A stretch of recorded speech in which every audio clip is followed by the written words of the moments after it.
What's up? Nick here, lead inspector at the Gadget Inspector. And when you're watching this, it should be maybe mid to late June, which means that we are right around the corner from a ton of new smartphone releases. But before I dig into any of those new devices, I think right now is the perfect time to talk about the device that likely will be the phone of the year. Matter of fact, it is the reigning phone of the year in many people's eyes. And I'm talking about the S25 Ultra. Listen, we all know the score. Every year around January, Samsung holds their event and unveils the next S Ultra phone line, right? And the rest of the manufacturers spend the rest of the year trying to keep up with whatever that year's S Ultra phone puts out. And this year, we got to talk about the S25 Ultra. All right. So does this phone stand up to the billing of 2024 with the S24 Ultra, which for many reviewers was the phone of the year? You'd be hard pressed to find someone that ranked another Android phone above the S24 Ultra, at least here in the United States. So stay tuned to find out how the S25 Ultra stacks up.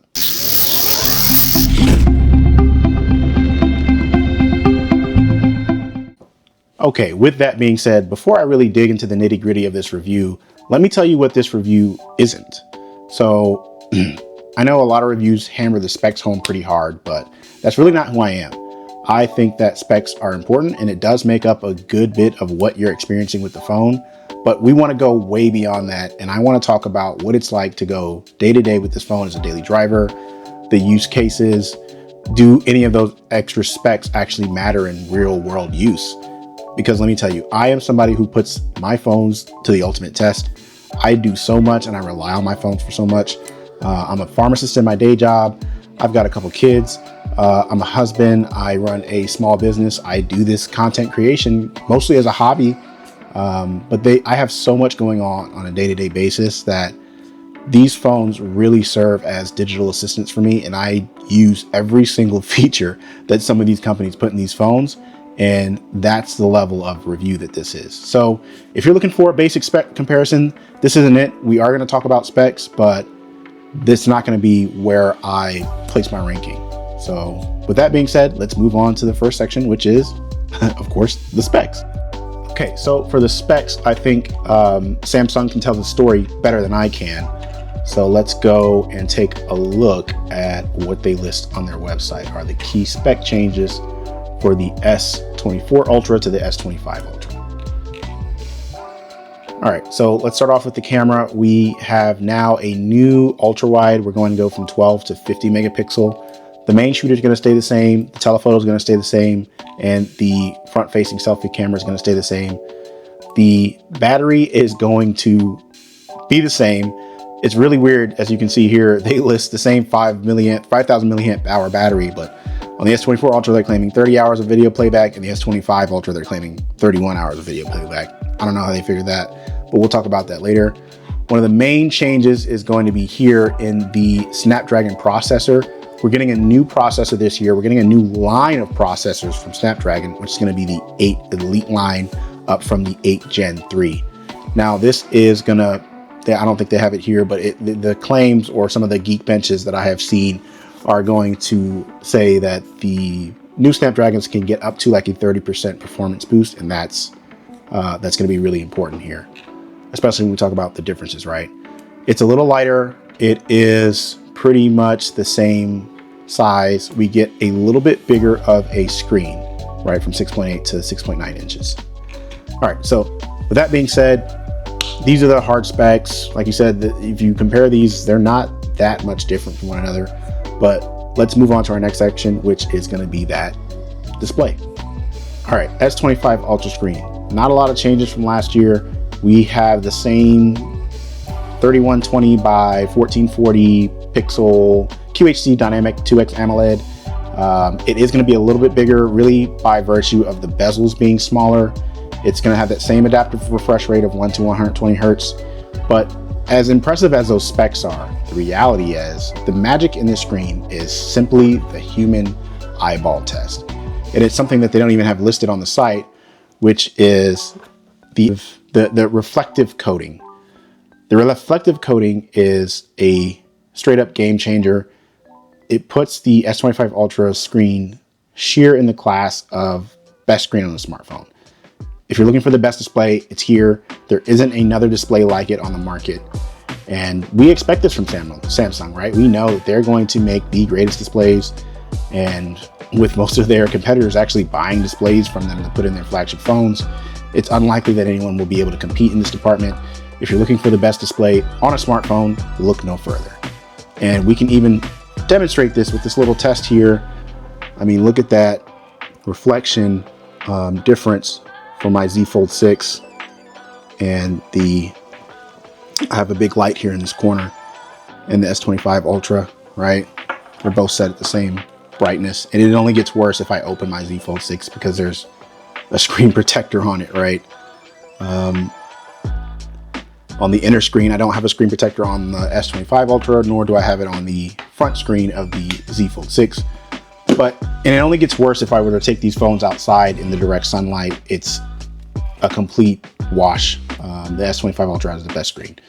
So if you are somebody who A, does work outside, or B, wants the best screen in the game, gotta go S25 Ultra. But you probably knew that coming in, right? Because the S24 Ultra, once again, ran away with the best display of the year, in my opinion. So with that being said, let's go and talk about some of the rest of the design for this year. Okay, so for the design, I really want to just hammer home some of the key differences. As you can see for the camera, they don't really look that different from the S24 Ultra. You do have these thicker rings around the outer of the camera. For the front, obviously, we have a smaller bezel, which results in a slightly larger display. One of the key differences here is going to be this side profile where we have the flat corners, the flat sides, I'm sorry, and the slightly rounded corners. S Pen still here, even though I do have a bone to pick with Samsung about the S Pen. And guys, this is my phone, this is my daily driver, and this is what it looks like after use, right? After about, let's say, like 5 months of use. I did have a case on it, but I never had a screen protector on it. So with all that being said, the display, the design doesn't seem that much different from the S24 Ultra. I will tell you that if you're just looking at it, you won't see a lot of difference, but holding the device, it makes all the difference in the world. That's really where you feel the design differences. On the S24 Ultra, I had a hard time doing this. I had a hard time going corner to corner, cover to cover, because the edges were so sharp, and it was such a hefty phone. The difference in the rounding corners makes all the difference in the world to me. I like it a lot more aesthetically than the S24 Ultra as well. My favorite phone, look-wise, was the Pixel 9 Pro series. I love the flat sides. Of course, they have the best looking camera bezel in the game, the best camera bump. But another thing that really set the aesthetics of that phone off were those flat sides. And I am so glad that Samsung borrowed the design language of the flat side for the S25 Ultra series this year. But yeah, if you're looking at it, it's not going to seem very different to you, but once you pick it up, you can feel that ever so slight weight change. You can feel the ergonomics are a little better with the S25 Ultra. Of course, it's also going to depend on what case you put on it. The case that I use is the Pataka case because they're super thin, and they give you that MagSafe functionality. But yeah, the design, not a lot of changes, but enough to warrant a new phone, I guess, maybe. But okay, what happens when you mix the latest and greatest from Snapdragon and Qualcomm, Galaxy AI, the One UI 7, all in a pretty svelte hardware package? You get the greatest Android experience that money can buy. Listen, this is why I return these phones year after year. I think that the Ultra line has probably the most functionality that you can really get out of a phone. It's the most well-balanced phone. Keep in mind, the S24 Ultra was, in most people's eyes, the phone of the year last year, and this one only builds on that. I think there's a small thing that I don't even think Samsung put on their website, that makes a huge world of difference in the S25 Ultra, and that is the slightly larger vapor chamber. All right, so when I had my Z Fold 6 or my S24 Ultra, there were times that if I was riding in my car, using GPS, playing YouTube in the background, on my wireless Android Auto while charging, my phone would give me notice that it was overheating and ask me to shut some of my services down or cut my screen off or do something to try and manage the heat in the phone. I have yet to get this notice on my S25 Ultra, which means that the extra space they put in the vapor chamber is working, and it's actually making a huge performance difference for me. I told you, I put these phones to their paces, so I noticed that and I appreciate it, because you can put as fast as a chip as you want in these things, much like a laptop or anything else. The system is typically always going to be limited by its heat management. And so I'm glad that Samsung took the extra time to add the extra size in the vapor chamber with the extra performance boost that the new Snapdragon chip gives. And keep in mind that when you get the Snapdragon 8 Elite, it is not a regular 8 Elite. It is an 8 Elite specifically designed for the Samsung Galaxy devices. So even when you're comparing apples to apples, the Samsung devices should, in theory, get a little bit better performance than a similar device with the same chip in it. So bravo, hats off, A++ for performance. All right, camera. Okay, not gonna lie, I am not a camera buff, I'm not a photographer by any means. I am the type of person that will pull the camera out, point and shoot. I don't fiddle too hard with the settings in the camera. I am learning some more things, but I'm not gonna sit and lie to you that I'm some camera aficionado. Some of the changes that we have this year, though, means that we get some upgraded cameras. So we do have an upgraded 50 megapixel ultra wide, which I appreciate. I don't do a ton of like scenic shots or use my ultra wide a ton. The macro feels a little bit better on it. I'm gonna provide some shots here. But the other change that we have is the ability to record video in log. Once again, likely a feature that I won't use a ton of. I've never had a problem with the HDR recording. I think these phones are way ahead of their time as far as video recording goes. But yeah, the camera's strong and it's solid. It has the same weak points that all the predecessors of the Samsung cameras have. I don't really think that the Samsung cameras have a hardware issue. I think their issue is more with the software and image processing, because we see that in low light, the camera struggles, like really most cell phone cameras do. It also really struggles with moving objects, which is very unfortunate for me because I have kids, right? And if you know you have kids, they do not sit still ever for anything, including photos. So it's really hard to get a decent photo of my kids. I always end up having to take 4 and 5 shots to get one that I like. But yeah, for a phone that is supposed to be the best of the best, it does fall short a little bit in the photograph department. I do think that the Pixel series are better. I think that's, pretty common knowledge at this point. I think it goes toe to toe with an iPhone, with iPhone probably edging it out in photographs. If this camera has a secret weapon, it would be that telephoto lens.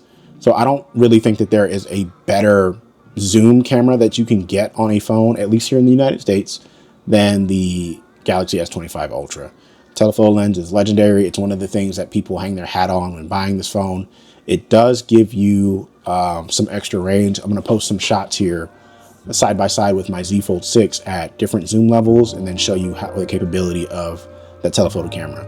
So if you are somebody who goes to live events, football games, these will be the shots that I show you, is from an NFL game that I went to, concerts, kids events. So like if your kids, play sports and you're kind of in the stands and you want to try to get some action shots, the S25 Ultra's telephoto lens, you will make plenty of use of, let me tell you. I know a lot of people go, well, I never really zoom on my camera anyway because I'm just taking selfies or whatever. But if you have these events to go to, you're going to want to have a nice telephoto, and this has it. I will also say that what it loses in photographs, it gains back in video. I'm going to play a video of the new log format with the Samsung color grading so that you can see that. What's up? This is just a test for my S25 Ultra video recording review. As you can see, this is just the phone. in log mode. I am going to color correct this, but no mic. This is what the S25 Ultra can essentially do right out of the box with a few tweaks in the settings. But yeah, 8K 30, super smooth. It does phenomenal with video recording. And I really believe that this is the phone that you want if you are doing blogs and vlogs at this point, because of that log feature helping with that color correction. But yeah, for camera, it's not ahead of the pack. I do think it's top 3 depending on what your use case is for it. It does have some weaknesses, but it's not any less than any of the other Samsung cameras, and it does go toe to toe with some of the best. But with that being said, let's move on to battery. All right, if there was anywhere that Samsung probably left the door open a little bit, it is going to be in the battery department. It's copy paste from last year. We get a 5,000 milliamp hour battery. We get the same 45 watt wire charging, 15 watt wireless, and 5 watt reverse wireless charging. Yeah. Now, they are claiming that with the enhancements of One UI 7 and extra efficiency gained by the Snapdragon Elite chip series, that we're going to get a little bit better battery life. It's some percentage that is probably within the standard deviation of the phones themselves. So I would say that the battery is the same. And this is a huge opportunity because for a while now, we've had way faster charging for a while now, but we also have a silicon carbide battery that is going to allow phone manufacturers to get more milliamp hours into the same or smaller packaging, much like what the OnePlus 13 did this year. And Samsung did not follow suit. Maybe we'll see that at a later time, but I think the battery crown will definitely be lifted from Samsung this year. Now, even with all of that being said, I have been happy with the battery on my S25 Ultra. I don't walk around with the battery pack on me. I don't walk around with my charger. It doesn't give me battery anxiety to walk around with my S25 Ultra without these things. And I am not one of these people who puts all of the battery saving modes on my phone. I'm not that guy. I turn my screen all the way to QHD, the highest resolution. I put my screen as bright as I need to. I am not really battery conscious at all. And it's great. It's fine. Like, I get to a charger by the end of the day with more battery life that I actually really need. And so I really don't notice how slow the phone charges because I'm really only doing a single charge at night. Maybe this is how Samsung's getting away with it. Maybe that's how they're justifying not upgrading the battery. But once again, when you start comparing spec sheets, it's going to lose some of those this year. But since the battery works for the S25 Ultra, it's almost like, who cares? Who's really going for a multi-day battery? You know, as long as it gets you through the day, it's probably fine. All right, this is always a complicated conversation to have. Where do I put the value on the S25 Ultra? All right, so full MSRP is going to be $1399 starting out for the 256 gigabyte model. It can go all the way to $1649 for the 1 terabyte model. But if you have bought anything from Samsung, then you know, never pay full price, right? Samsung always has a sale. They have amazing trade-in values on last year's devices. I think with the trade-in for my S24 Ultra, I'll actually pull up my deal here in my order. And yeah, with the deal on my S24 Ultra, I ended up getting $900 back. So it made upgrading at a time where I was like, do I really want to upgrade? And then when you see the trade-in deal, you're like, okay, I can do that. But that doesn't mean it's necessarily the best value, because on the flip side, for this S25 Ultra that is not that much different from the S24 Ultra, you can also buy an S24 Ultra for less than $1,000 at this point. So to me, that would be the value pick, is to get an S24 Ultra right now.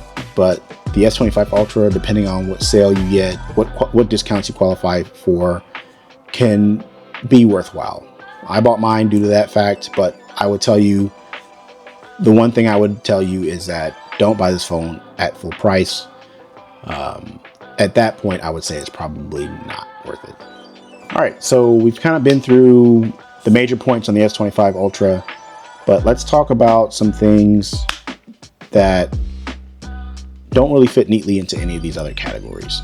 So what do I think about the S25 Ultra on a human level? So a couple things come to mind. Yes, the phone is great.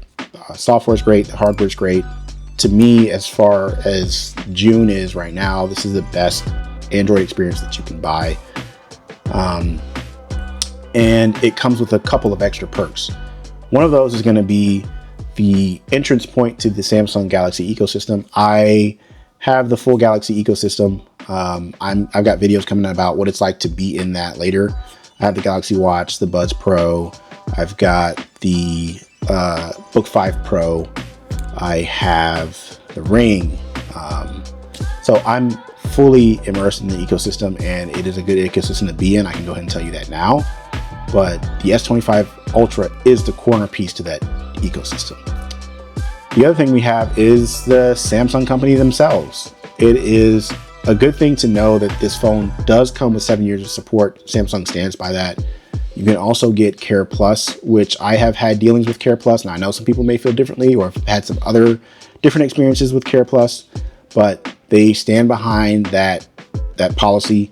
I remember I had a Fold 4 that had a hinge issue, and when it came time to replace it, they literally gave me a Fold 5 for free for a Care Plus claim. So I've never had any issues with Care Plus, and it's not one of these deals where you buy the Care Plus and then when you actually need to use it, they start trying to charge you a copay or anything like that. Nope. Anything that I have gotten through Care Plus has been 100% free after I've actually purchased it. But with all that being said, I do have a bone to pick with Samsung. And I hope you didn't think that I was going to let this review end without getting this out. My beloved S Pen. As a Galaxy, no, scratch that.